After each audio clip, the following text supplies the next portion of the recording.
अवकात नाही त्यांची आता. जरांगे पाटलांची भेट घेणार आहे.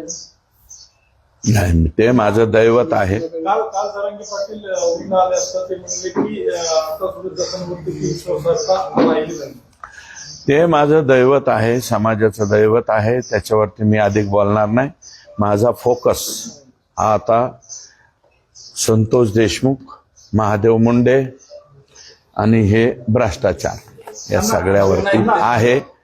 आणि मी हे तडीच नेऊन लावणार आहे. आणि मला आनंद आहे की मसा जोकर आणि संतोष देशमुखचं कुटुंब हे मला वाटतं माझ्या बाजूने बोलू. बरं का, मला कोणाचं बाकी काहीच नको. ते कुटुंब बोललं त्यात मी समाधानी. आणि ह्याच्या बाबतीत मी शेवट पण A to Z यांचं नीट वाकडं केल्याशिवाय मी काय आता स्वस्त बसत नाही, एवढं माझं मत आहे. संतोष देशमुख खून प्रकरणानंतर ज्यावेळेस आता सुरेश धस आणि धनंजय मुंडे यांच्या भेटीची गोष्ट बाहेर आली तर संपूर्ण मराठा समाजामध्ये जी आहे ते आता अविश्वास निर्माण झाला. प्रकरणाला न्याय मिळेल का, पुढे काय नाही. अविश्वास नसता झाला बरं का. पण काय असतं, भोळा समाज, सत्य आहे, खूप दयाळू आहे मराठा समाज आणि सरळ आहे. ते आपलं देतं विश्वास टाकून घेऊ माणूस चांगलं काम करतो. जसं की माझ्या गोरगरीब मराठ्यांनी माझ्यावरती विश्वास टाकला. मी 1 इंच सुद्धा माझा पुढं नाही सारखं. सपोज सांगतो, मी कसलेच कोणचे सेटलमेंट का काय म्हणते ते नाही, मॅनेज नाही, फुटलो नाही, कोणाच्या दाराला शिवलो नाही, मंत्रालयापर्यंत आतापर्यंत गेलो नाही. काय बोलायचं ते व्यासपीठावरतीच बोललो समाजासमोर. मी माझ्या समाजाचा विश्वासघात नाही होत. तसंच झालं की कुठंतरी लय दिवसानं मराठ्यांनी एका राजकीय नेत्यांवरती विश्वास ठेवला होता, आमदारावर.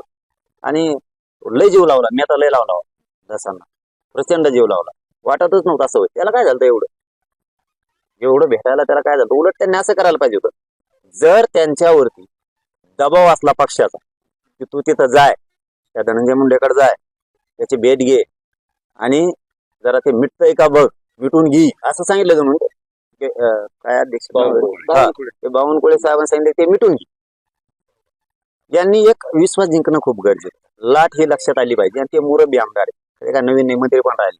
त्यांनी सरळ सांगायला पाहिजे होतं मीडियाच्या बांधवाच्या समोर येऊ, मला पक्षाने दबाव आणला, त्याची भेट घे म्हणून, आणि ते मॅटर दाबून टाक, मिटून घे असं सांगितलंय. मी मीडियाच्या बांधवाच्या समक्ष सांगतो, मला धनंजय मुंडेची भेट घ्यायची नाही असं त्यांनी सांगायला पाहिजे होतं. मी आत्ता पक्षाचा आणि आमदारकीचा राजीनामा देतो. राज्यातनं त्या माणसाला काय केलं असतं मराठ्यांनी सांगता नसता आला. 1,67,000 मतांनी पुन्हा निवडून आले असेल जर उभा राहिले. लय जीव लावला. त्यामुळे मला त्या विषयात बोलायचं बी नाही. ते विषय संपला बी माझा. बीडचं प्रकरण असेल,